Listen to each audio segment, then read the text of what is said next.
A warning before this begins. The mechanism described in this video will make it harder to open that drawer, that closet, that box under the bed, not easier. Understanding why the brain holds onto objects does not weaken the grip, it explains the grip. And explanation, depending on what a person does with it, can be the first step toward loosening, or a very sophisticated justification for keeping everything exactly where it is. The difference depends on which question gets asked at the end.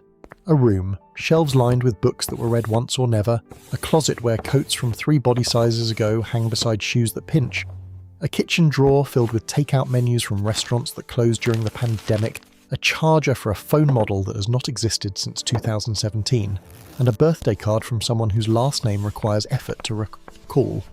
Every object in that drawer could be removed in 30 seconds. The bin is 3 meters away. And yet the hand hesitates. Something resists, not logic. Logic says discard.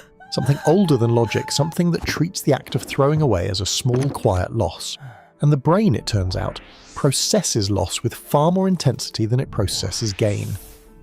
Daniel Kahneman and Amos Tversky formalized this asymmetry in 1979 as loss aversion, the foundational principle of prospect theory.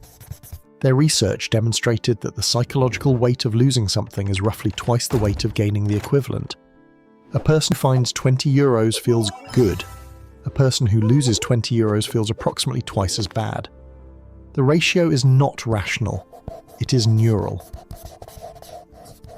The brain's threat detection system, the amygdala, the anterior insula, responds to loss with greater activation than the reward system responds to equivalent gain. This asymmetry evolved for survival.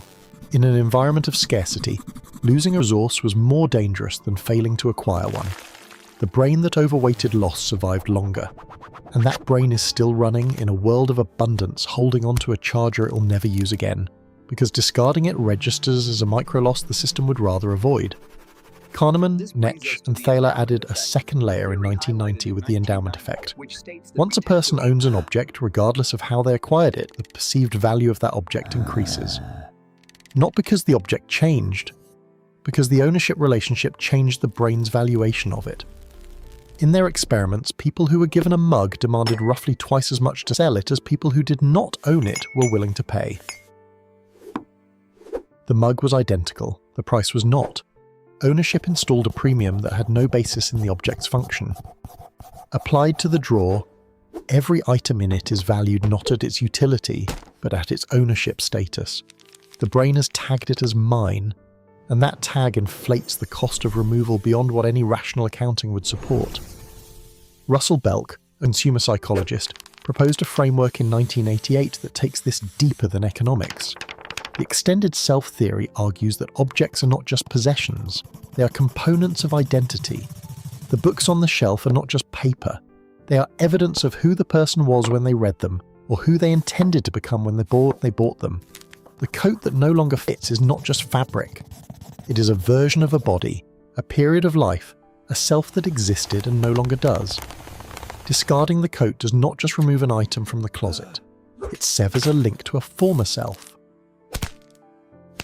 And the brain resists that severance, not because the coat is useful, but because the identity thread attached to it is still active. Csikszentmihalyi and Rochberg-Halton confirmed this in their 1981 study of household objects. The items people reported as most important were almost never the most expensive or the most functional. They were the ones most densely connected to personal narrative, gifts from specific people, souvenirs from specific moments, tools used during specific transitions.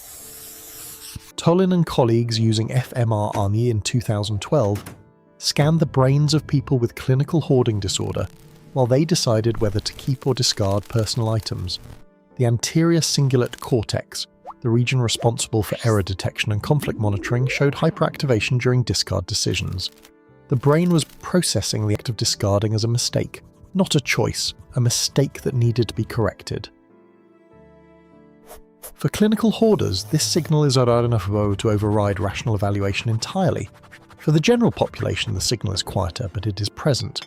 Every person who has held an old object over a bin and felt a pull to put it back has experienced a mild version of the same circuit. The anterior cingulate flags the discard as a potential error. The hand hesitates. The object goes back in the drawer. There is a spectrum here, Most people sit far from the clinical end. Clinical hoarding involves significant functional impairment, rooms that cannot be used, pathways through stacked objects, distress that interferes with daily operation. Most people who keep too much are not on that end.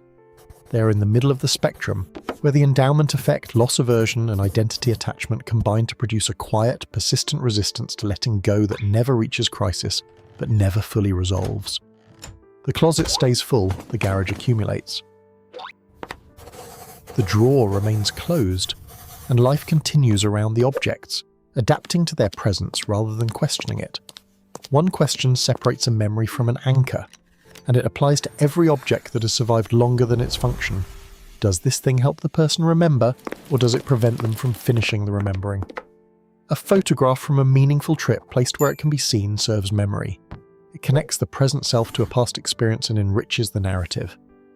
A box of letters from a relationship that ended painfully, sealed and stored in a place that produces a flinch when approached, that does not serve memory. It arrests it. The memory cannot complete its processing cycle because the object keeps the emotional charge active.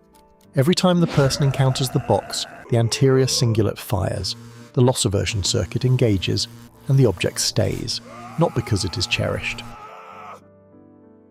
Because the brain cannot finish grieving while the evidence is still in the room. Objects are not neutral. They carry neural weight, identity threads, loss signals, ownership premiums, unprocessed emotional charges.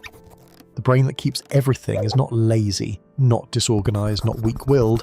It is running a set of mechanisms that were built for a world where resources were scarce and identity was anchored in the physical. In a world where neither condition fully applies, the mechanisms still run. And the only intervention that respects the mechanism without surrendering to it is precision, object by object, asking not whether it sparks joy, but whether it serves the present self or holds the past self hostage.